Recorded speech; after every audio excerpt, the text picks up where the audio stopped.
ఇప్పుడు తెలంగాణ ప్రజల కోసం కావచ్చు, ఏవైతే హామీల గురించి మీరు పాటలు పాడుతూనే ఉన్నారు.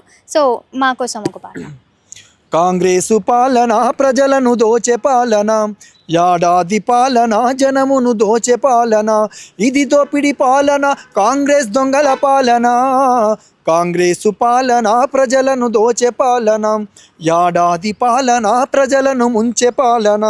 అరే అధికారం లేనప్పుడు అమలు గాని హామీలు, అధికారం వచ్చినాక అడ్డమైన కూతలాయే. నిరుద్యోగులందరినీ రెచ్చగొట్టి గద్దెనెక్కి మార్పు మార్పు అనుకుంటూ మనల ముంచవచ్చినోళ్ళు, మార్పు మార్పు అనుకుంటూ మనల ముంచవచ్చినోళ్ళు పరిపాలన చేతగాక ప్రగల్భాలు పలుకుతుండ్రు. వాడు ఢిల్లీకి పోవుడు తప్ప గల్లికి చేసింది లేదు. కాంగ్రెసు పాలన ప్రజలను దోచె పాలన, యాడాది పాలన జనమును దోచె పాలన.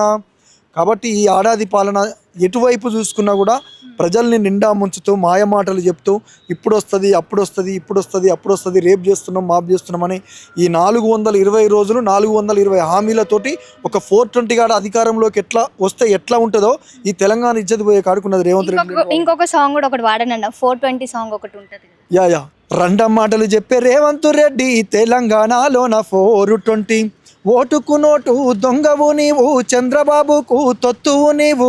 దొంగ మాటలు చెప్పే రేవంత్ రెడ్డి తెలంగాణలోన 420. ఉచిత బస్ అని పథకాన్ని తెచ్చావు, అమ్మ లెక్కలకు కొట్లాట పెట్టావు. 2 లక్షల రుణమాఫీ అన్నావు, మా రైతన్న మెడకేమో ఉరితాడు వేశావు. రెండ మాటలు చెప్పే రేవంత్ రెడ్డి తెలంగాణలోన 420.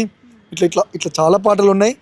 కాబట్టి రాబోయే రోజులలో ఖచ్చితంగా బీఆర్ఎస్ పార్టీ పక్షాన బీఆర్ఎస్ మాత్రమే ఈ తెలంగాణ ప్రజలకు శ్రీరామ రక్ష, గులాబీ జెండా మాత్రమే. అది కేసీఆర్ గారి నాయకత్వంలో ప్రజలు కోరుకుంటున్నారు. కేసీఆర్ గారు ముఖ్యమంత్రిగా ఉన్నప్పుడు ఎట్లున్నది, ఇప్పుడు ఎట్లున్నది? ఒకవైపు పెన్షన్లు రాక, రైతు బంధు లేక, రైతు భరోసా లేక, కళ్యాణ లక్ష్మి లేక, గురుకులాలలో పిల్లలు చనిపోతున్నారు.